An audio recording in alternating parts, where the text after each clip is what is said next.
Peterson, are we good? Yes, sir. Okay, just want to make sure. Thank you. All right, this time I'll call to order the Board of Education for the Muskego Norway School District. Verification of meeting posting. This meeting was posted in accordance with our open meeting laws. We've already done the Pledge of Allegiance and the National Anthem during the annual meeting. And item E, approval of agenda. Motion.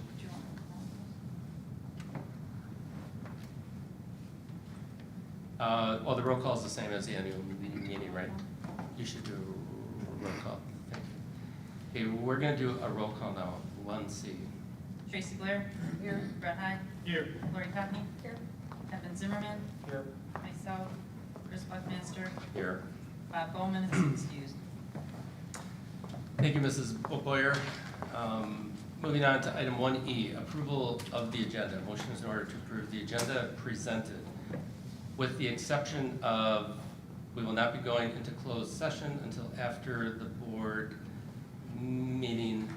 So you can ignore the item 2, and we will delete that and just move to item 11 after the open session is done. So if there's no objection, a motion is in order for that. Moved as modified by President Buckmaster. Second. Any discussion? Hearing none, all those in favor state by saying aye. Aye. Ayes have it. Well, the agenda is approved. All right, moving on. Item 3. Okay. Oh, no, we don't have to go to 3 because we're not reading. Item 4, consent agenda. I move to accept the consent agenda as stated. Second. Any discussion or item a board member wishes to remove for individual consideration?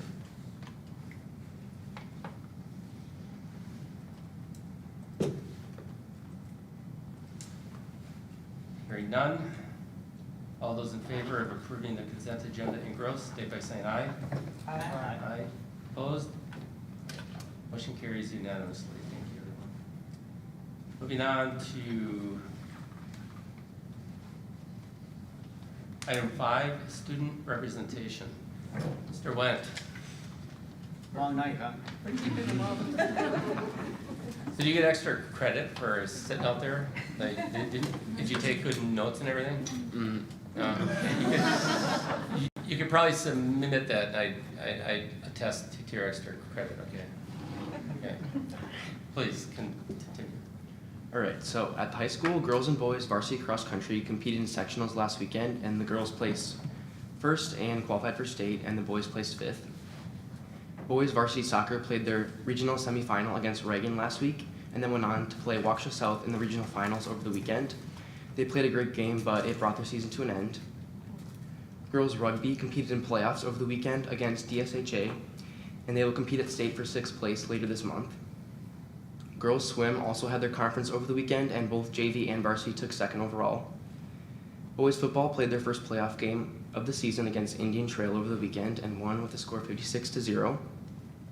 Junior Emily Pan took 2nd place in the WIAA Girls Tennis Individual Tournament singles bracket. The principal's cabinet had their first meeting of the school year last week. The cabinet is made up of representatives from each non-athletic co-curricular program in our school, and the goal of the cabinet is to promote Muskego's activities and facilitate communication between the various organizations. Choir performed at their fall concert, which was their first of the year, and students had the chance to take a full-length ACT on Tuesday the 8th. At Lake Danoon, they're currently offering many activities and clubs for students to get involved in, including Fab Lab, Yo-Yo Club, National Junior Art Honor Society, Media Club, Outdoor Club, and many more, and all the clubs are starting to begin their first meetings. Parent-teacher conferences were held on October 17th and October 19th, and students had the chance to participate in the Veterans Wall of Honor project, where they got to recognize any loved ones who have served. At Muskego Lakes, they're continuing the Midweek Munchies program, where students have the opportunity to bring in snacks for their teachers and staff to help brighten their day. The Middle School Southeast Conference Tournament for girls basketball is next week, Tuesday. And this school is also offering many new clubs and activities, including Science Club, Generation Club, Mindful Club and Best Buddies, and they're also beginning their meetings this month. Bay Lane will be hosting a Scholastic Book Fair this week, and their annual Boo Bash will be taking place on Wednesday. Families were also invited on Monday the 17th for coffee with the principals. Lakeview is also hosting a Scholastic Book Fair this week, and parent-teacher conferences will be held on Thursday. Lakeview students took part in the Great Lakes Apple Crunch, which is where locally grown, fresh-picked apples were offered to students during their lunch so they could try all the different types. At Mill Valley on the 19th, all students dressed up in orange to celebrate Unity Day, and Unity Day is a day to promote bullying prevention and encourage kindness. The PTO is hosting an all-school Halloween dance and parade this Friday, and their book fair was hosted last week from the 17th through the 21st. Thank you, Mr. Wyatt. Any questions or comments to Mr. Wyatt? Thank you for sticking around and giving the report. Yeah, I appreciate the time. It's late, and but like I said, you want extra credit.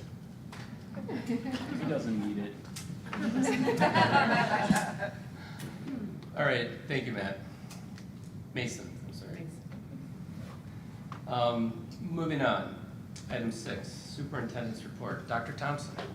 Well, we only have one item on the superintendent's report this evening, and it features our principal here at the high school, Mr. Irvine. And my bedtime reminder just went off, so I need to get to sleep here Oh, soon. good. So we Otherwise can I'll move be on. crabby for our Todd, students. So we can. Thank you. I could just move on then. I will be as Okay. brief as I can.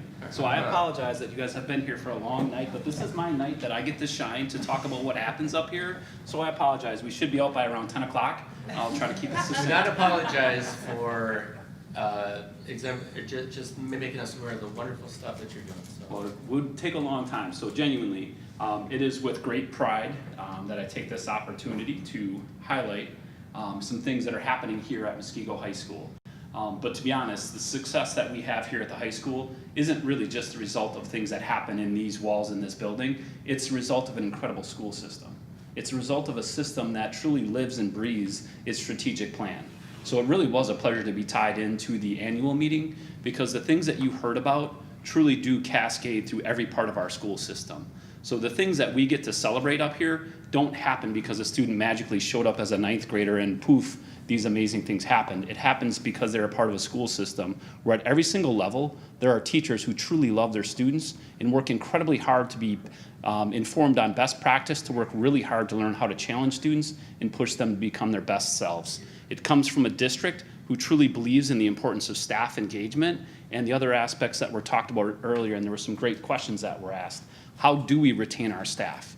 I'll talk a little bit about what we do at the high school, but it isn't a high school only kind of thing. Our success is built on a school system that truly believes on every aspect of that strategic plan. So I am grateful to be a part of a school system like this. I get the privilege and the opportunity to speak to lots of administrators around the state through various platforms. And the number of times where I walk away from those conversations absolutely humbled and so proud to be a part of what happens in this school system. It is filled with incredible leaders, an incredible school board, great family members who support the work we do, and awesome students like Mason who show up every day even after they're asked to stay up way too late. So thank you for that. Again, I feel like there's a ton of different things we could talk about. There's many data points throughout the Eye in the Goal process. For the high school in particular, that wonderful acronym up there, ACT, carries a ton of weight for students. Again, we don't talk about students having to go to college. We want to talk about every single student having the choice or having the opportunity to be in the driver's seat when they walk across that stage. If they want to go to become a plumber, an electrician, outstanding, I'm going to be super proud of them. But I also want them to say if they change their mind and they want to go into construction management at UW-Stout, they're in the driver's seat. It should be their choice. Our responsibility as a school system to develop those skills so they are prepared to go out into the real world and do outstanding things. We've had some really great success over the last several years, where again, we could talk about the goals we met when we look at the points-based proficiency. That's when you take a look at every single student, you assign a number to it, and it comes up with these beautiful numbers that for 99% of the people in the community, they probably don't really mean anything. But what matters to a student is when they open up that letter from ACT and there's a number on it. And that number often equates to their self-perception of whether or not they think they can go to college or they think they may have just closed that door. So again, though we may have raised our number to the level that has met our goal, the statement up there is our goal is met, but it's not done yet. Like genuinely, we want to ensure that every single kid who walks through these doors has that choice. And though we're seeing great growth, we're just not there yet. So we're going to continue to rally around the things that we believe have contributed to that success. It's our collaborative teams. It's having our teachers work together to talk about the data they're gathering from their time in a classroom with students, taking a look at their formative data. So as a student performed an activity in class, we collected some insights about what worked well and what didn't work well. And then once we understand that, what are we doing to plan for that? Because if a student doesn't understand it, it's our opportunity and our responsibility to ensure we have the right plans in place the next day to make sure we're building on that. So that's something that was very successful last year that we felt contributed to that and will be a focal point as we continue to move forward. I also get a little bit fired up because I feel like a number is a horrible way to define a student. Like when I think about these incredible kids like Mason who walk through these hallways every single day, there is just so much more to them than that wonderful ACT number.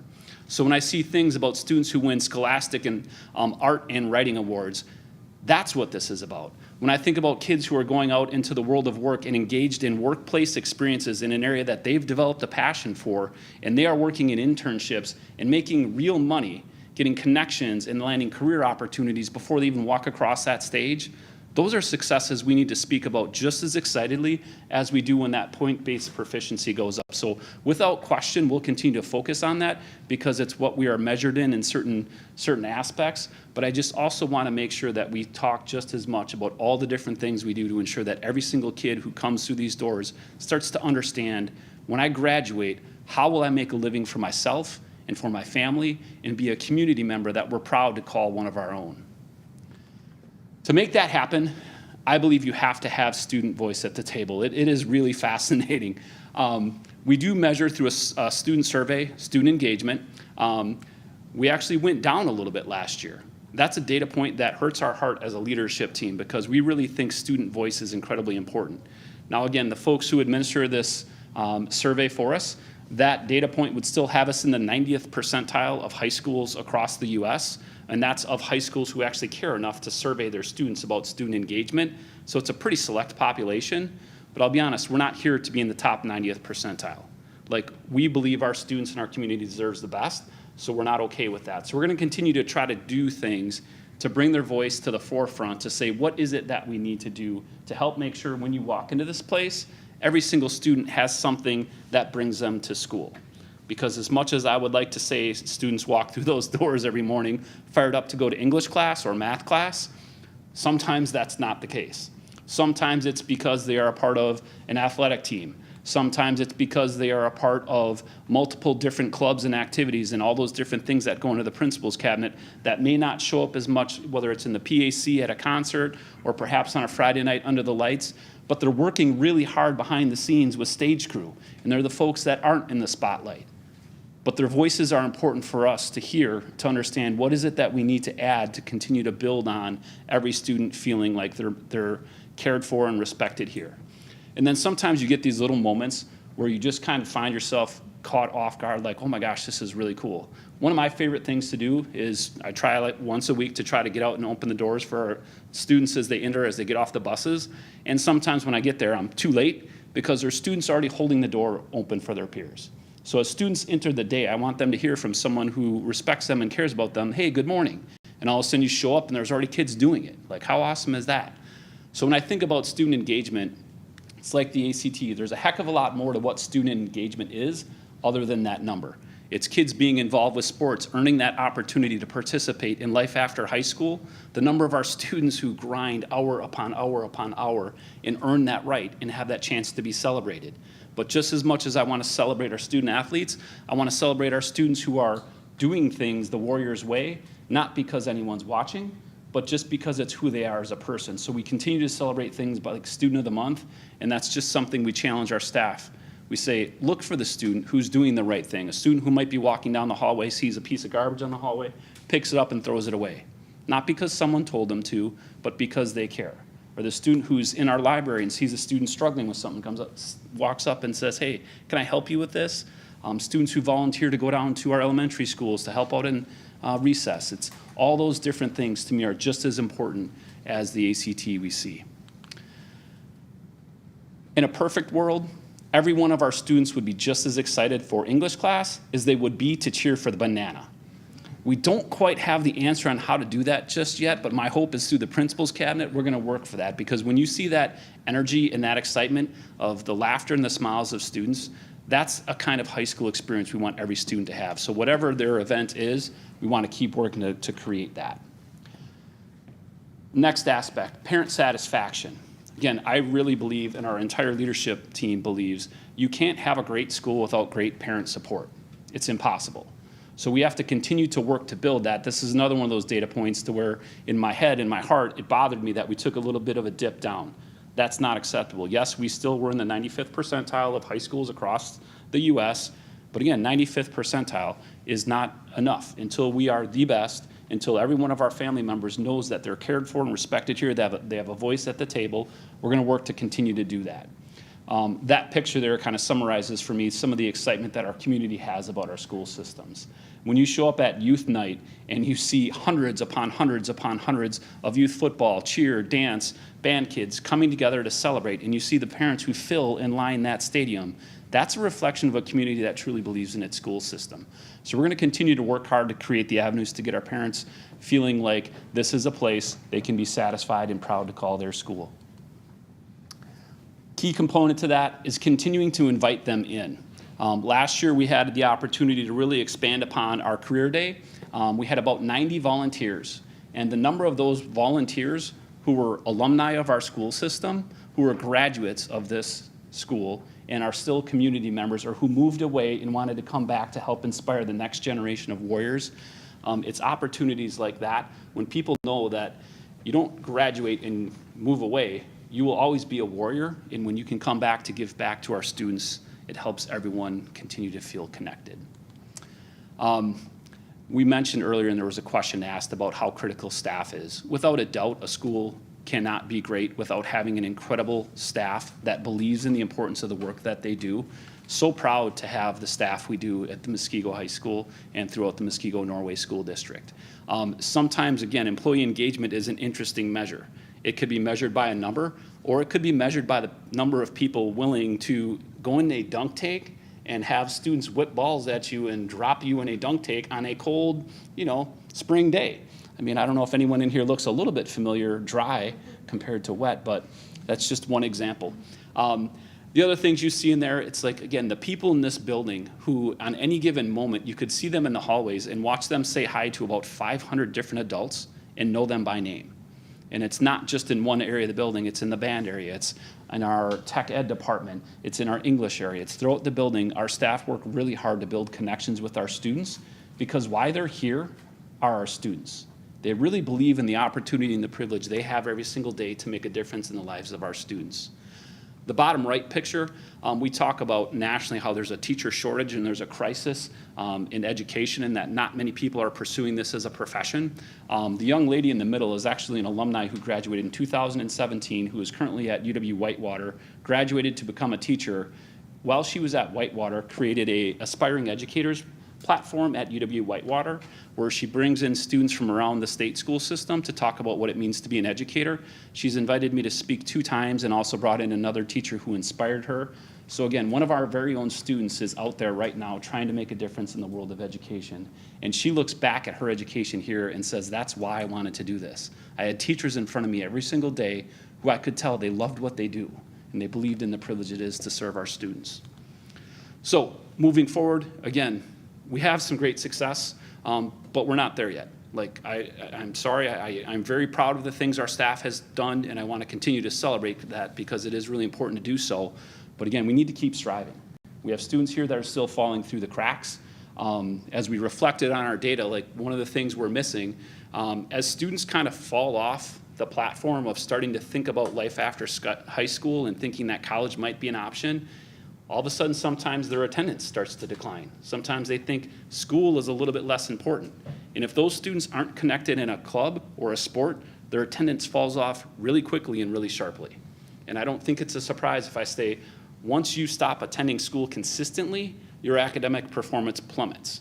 So we have to continue to find ways to ensure that every single kid who comes here has something, has a why to show up, because if it's not math class or it's not English class, and again, if you're a student who's not thinking about post-secondary educational opportunities, there has to be another hook to make sure they feel respected here. So that's where I just appreciate the support of our community. Like the number of things that are gonna pop up and be created because of the successful referendum, the STEAM edition, the opportunity to expand upon our health sciences. The CNA classroom this year is a prime example where we have students right now accessing real life career skills within our building and being able to go into our community and make a difference. So we're excited to continue to expand upon the curriculum offerings. And with that, we also want to expand upon the co-curricular offerings. Last year was our first year with a female wrestling team. We started a girls hockey team a few years back. We continue to talk to our students and our students in co-curriculars and in athletics and say, what gaps do we have? How else can we create something that's going to give our students another reason to show up to school? Because when they do, great things happen. Great things happen because they show up in classrooms where we have teachers who truly love our students and they believe in the importance of this work. So again, I just kind of wanted to highlight the fact this was our Aspiring Educators Club. This was a teacher recognition breakfast that they celebrated where they were able to go in and invite a teacher who has made a difference to them. And again, you want to talk about what keeps staff in the Muskego-Norway School District, it's events like this. It's the fact that we have incredible students who show respect to their teachers, who do a great job of expressing how much they appreciate the work our staff does, whether it's sending them note cards or sitting down and actually telling face-to-face, Mrs. Hardig, I want to be a teacher because of the way you've impacted my life. It's creating meaningful and intentional activities like that that can hopefully keep us moving forward to continue to strive to be the best district, not just in southeastern Wisconsin, but just the best. Sorry. Again, our goal is I think about this awesome day called graduation, and you think about the emotions that happen as those students toss the hats and they are out into your community, and our responsibility as educators to make the most of these years that we have with them. I think most importantly about the 4 years we have with the students in high school. Like, how do we take a student who walks in as a 14-year-old freshman who may not know exactly what they want to do, and in these 4 years give them a clear-cut path, arm them with the skills necessary to go to hopefully be our neighbor one day and be a neighbor that we're proud to call our own, who's going to have skills that will help them make a great living and make a difference in the world we serve. That's our goal, and that's what we're going to continue to work towards in the 2022-23 school year. Not quite 10 o'clock yet. Can't thank you guys enough for your support. Honestly, great schools can't happen without a district leadership team that supports them, without a school board that supports them, without community members that are willing to show up at everything and be at things. So thank you for that. Todd, does anybody have any questions or comments for Todd? I'll just make a comment. And Todd, I've known you've heard this from me before, but I'll pronounce it to the whole world.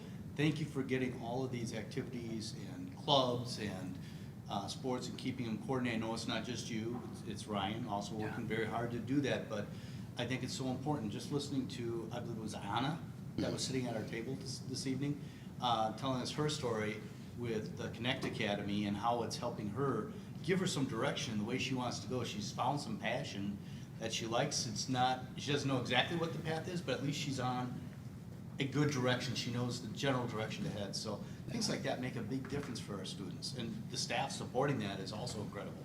Getting, you know, Jim Miklich getting these connections organized and getting the students connected with the right possibilities is just awesome.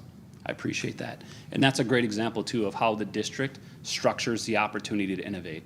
Like that position happened because of innovation. We identified an area where we felt we could do better, and the district supports it and says, okay, well, what do we need to do? How do we allocate our resources to accomplish the things we need to? We wanted more work experiences to help our students develop in that way, and here we are 5 years later with data that suggests this is making a huge impact. One of the data points was over the past 4 years, our students have earned almost $500,000 in salary because of workplace experiences. It's pretty incredible. So I have a bunch of ninth graders that I teach on Sunday mornings, and I asked them, what would be the one word to describe Mr. Irvine? Because I just thought it'd be kind of fun to ask them, and guess what they said? I don't know. Superstar. And how many times do you call them a superstar? And they think you're a superstar. Well, Thank you. I think every kid needs to hear that. Like, it's fascinating. Students sometimes make fun of me, why do I say hi to everyone? Kids don't walk around with a sign that says, I had a really, really terrible night last night, and I've got all this stuff going on in my world, and I'm really not okay today. And sometimes it's something as simple as saying, hey, good morning, superstar. And all of a sudden they're like, wait, what? And it throws them off. But it is funny because I don't know what they think, because they usually look at me like, what is wrong with that guy? But Well, they think of you as a superstar, so thank you Thank for doing what you do. it's my pleasure. Anybody else?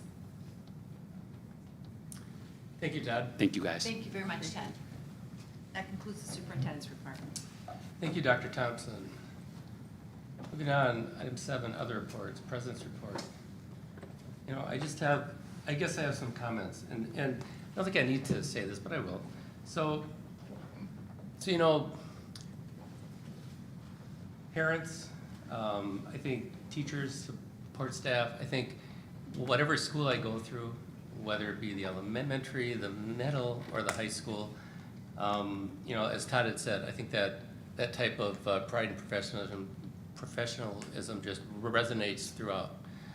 And, you know, you've got from the elementary school where the kids are learning this foundational knowledge, right? And, you know, going to the bathroom, undressing, it takes, 15 minutes to get the snow gear on, 15 minutes off, you know, the endless mittens you can't find, and you're tracking down shoes and boots, and, you know, all this stuff from getting into the middle school, this exploration time where you're starting to explore things, right? And it's also a major transition point too for students. And then you get into high school, and there's this college and career focus, right? And these pathways, right, for every student.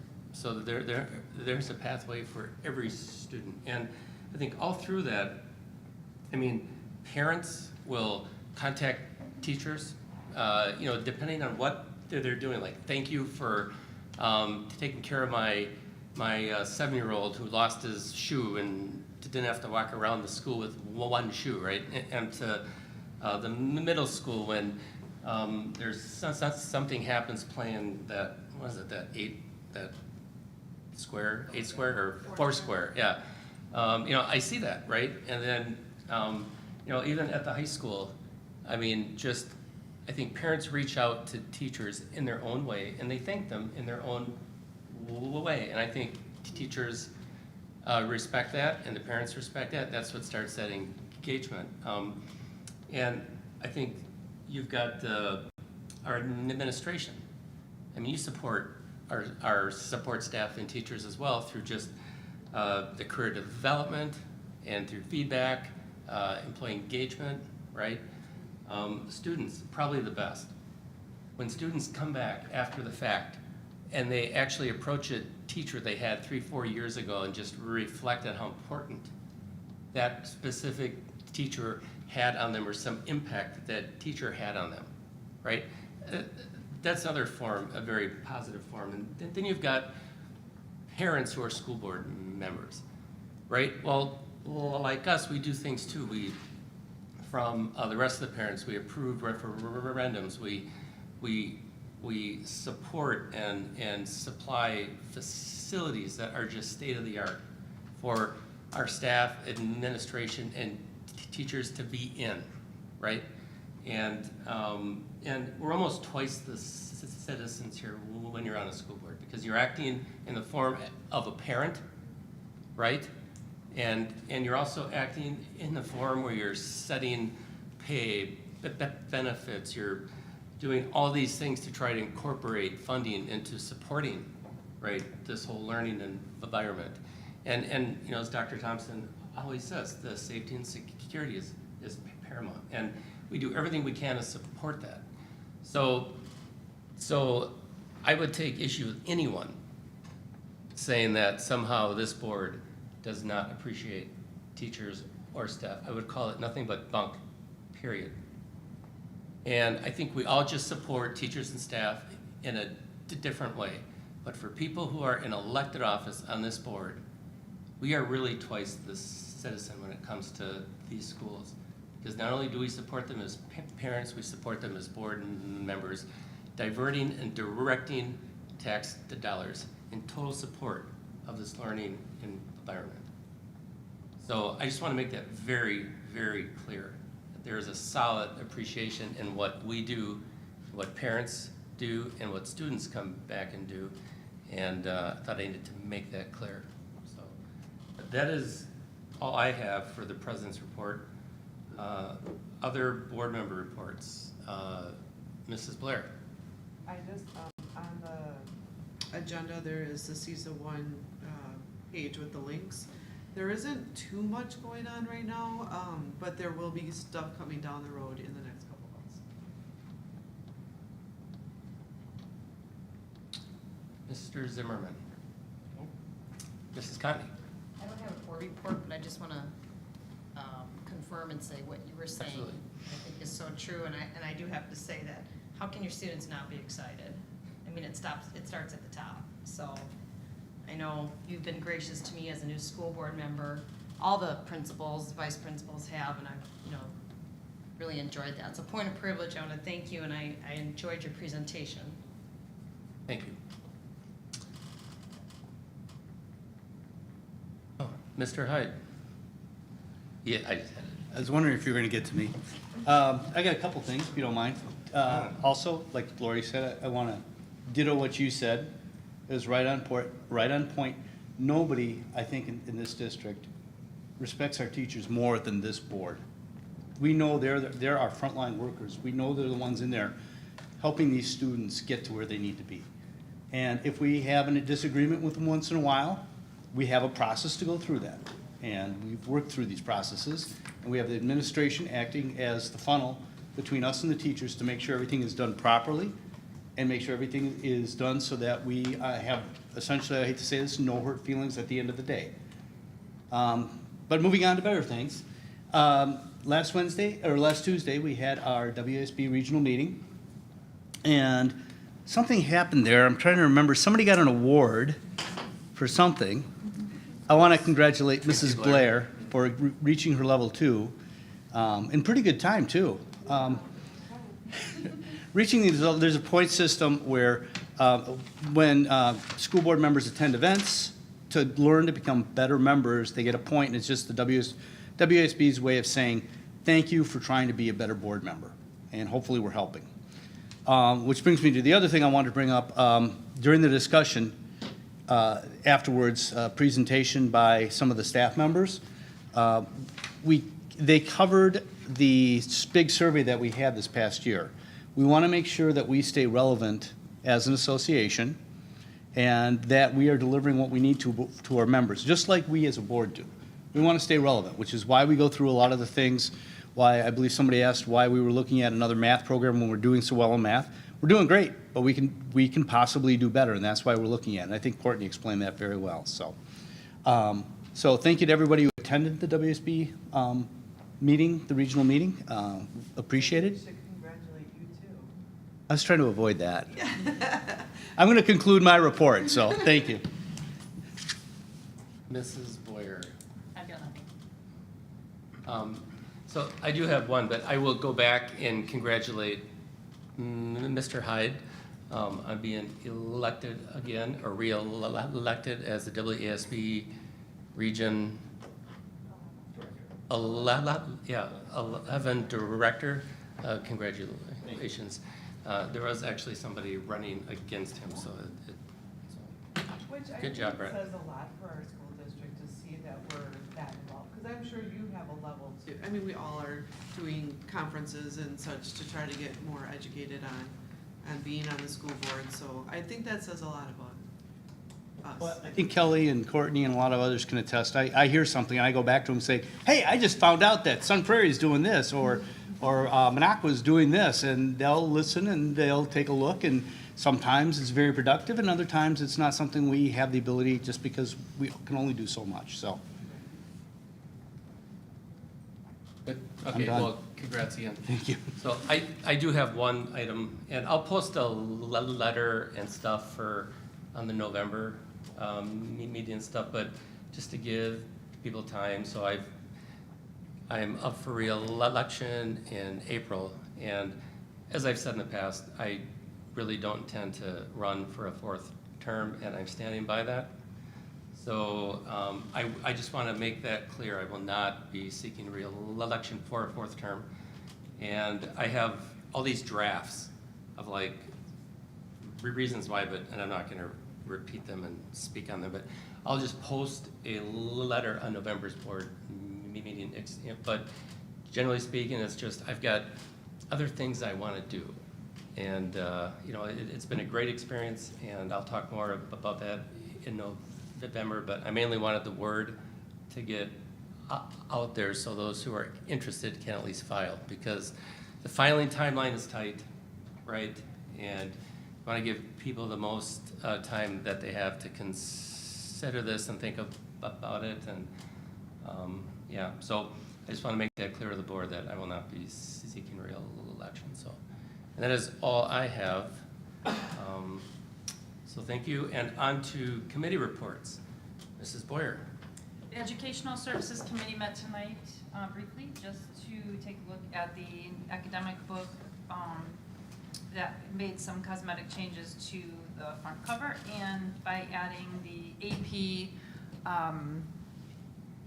logo in front of all the AP classes in there, just like the other college level classes have. And we unanimously voted to move it forward to the board for a recommendation of approval.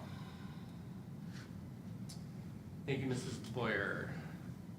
Okay, moving on to item 8A, resolution action items. A, academic guidebooks. So moved. No. You have to read it. Oh, jeez, I forgot I'm clerk. Oy. Oh, gosh. Okay, hang on, I'm not listening. Okay, okay, nope, I got it. Motion to approve the academic guidebooks as presented. So moved. Oh, second. Any discussion? I appreciate that. I think that does speed up things for a lot of people who are looking for either cap or trying to avoid it if need be. Okay, hearing no other discussion, all those in favor state by saying aye. Aye. Opposed? The ayes have it. Motion carries unanimously. Thank you, Mrs. Boyer, and to your committee, Tracy and Laurie. Item 8B, 2022-23 budget. Motion to approve the 2022-2023 budget as presented. So moved. Second. Any discussion? This would be the exact same thing that we talked about at the annual meeting, So correct? this is updated. So this Oh, is updated wow. with all the new numbers. I did include a comparison of the key budget factors for you to review. Overall, we updated our enrollment from third Friday as well as the pupil count. Our aid did go up. Our overall revenue limit did go up slightly as a result of the decline in students. So we get a declining enrollment exemption, which actually helps us support the budget. But equalization aid, by getting that increase, we were still able to lower the tax levy. We did see an increase in the number of voucher students. So again, we pay out of our pot voucher student cost. It went up from what we estimated about 504,000 to 589,000. Our tax levy will continue to decrease, and we can talk about the details of the tax levy on the next item. Equalized valuations, we had projected 5%, it actually went up 13%. So all of those factors led us to the final budget, which was included in the public content. And you'll notice that this year, we're showing just a slight positive in the budget, but that's because the 21-22 budget ended in a slight negative, only because we started summer project work early. And so just where it fits on the fiscal year, we had to spend it last year, but we'll put it back in the upcoming year. So overall, our budget is just over 63.2 million in expenses and 63.4 in revenue. Any discussion? How long will that declining enrollment benefit us before? It's a 3-year, it's part of the 3-year rolling average, so as long as the 3-year average continues to decline, we'll still see the exemption. However, if we were to increase in a year, that could very easily go away, and that full amount we'd have to recapture as within the budget. Okay. Mhm. And nothing happens if we stay status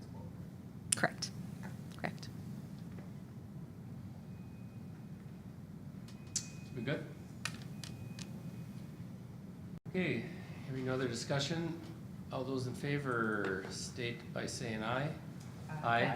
Opposed, motion carries unanimously. Thank you, Julie. Moving on, item 8C, 2022-23 tax levy. Motion to approve the 2023-24 tax levy as presented. Who seconded? I think Lori moved. Lori, Is that correct? got it? Who was first? Lori, I and then approve. You, And okay, Lori no, seconded. okay. Okay, discussion. Julie. Yeah, so the final tax levy information, you'll see a couple changes. The general fund changed just slightly.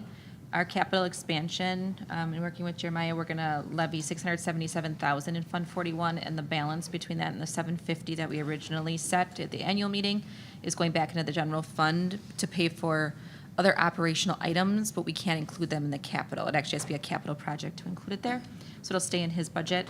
The referendum approved debt includes $200,000 that we are able to include in fund balance that will allow us to defease debt in the future as we kind of gain another pot of money there to support paying down debt. So we will see a 0.16% decrease in the overall levy, and again, putting $200,000 aside for future debt reduction.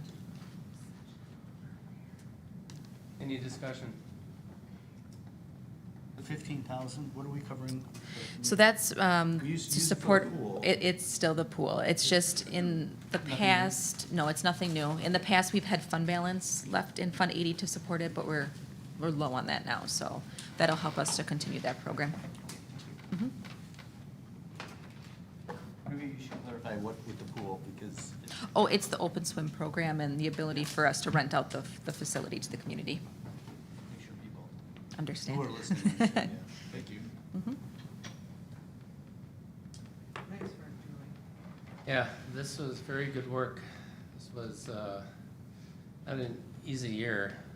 Thank you for your efforts and congratulations too. You had all this going on and you're still able to, oh, boy. No, I appreciate all the effort. I mean, the board is very, very pleased with the way that you lay this out visually. And just looking back to the decisions we made based on your recommendation on the referendum borrowing and the bridge, oh my gosh. The way the interest rates are now, thank you. Did a nicely done, so thank you for all of that. So, yeah, any further discussion? Nope. All right, all those in favor, state by saying aye. Aye. Opposed? Ayes have it, motion carries unanimously, thank you. All right, the discussion items, the placeholder, 2023-24 budget. Item 10, you got your personal information memo. If you have any questions, you can contact staff directly. I have no communications and miscellaneous businesses authorized by law. Item 11, we are going to be going into closed session. We will only come out of closed session to adjourn. No action will be taken. So at this point, We can take it in. yes. Yeah. Oh, very good. Very good. So, yeah, thank you. Vote for closed session. So moved. No, I have to read this. Jeez. Oh, that's right. Sorry. It's getting late. All right, 11A, vote for closed session pursuant to Wisconsin statute 19.85, sub 1, sub C, for the purpose of considering employment, promotion, compensation, or performance evaluation data of specific employees over which the board has jurisdiction, specifically salaries. And we need a roll call vote for closed Do session. we need a motion on that first? Yeah, I just said we need a roll call vote though, too. Okay, so, motion? Yeah. The motion. Okay, I'll second. okay. Roll call vote. Tracy Blair. Brett Hyde. Aye. Lori Cotney. Kevin Zimmerman. Aye. Terry Boyer, aye. Chris Buckmaster. Aye. And Bob is. Okay, so we will be going into closed session now. We will take no action coming back into open except to adjourn. Thank you all. We're in 234. Have a great night. Okay. 234 right over here, and we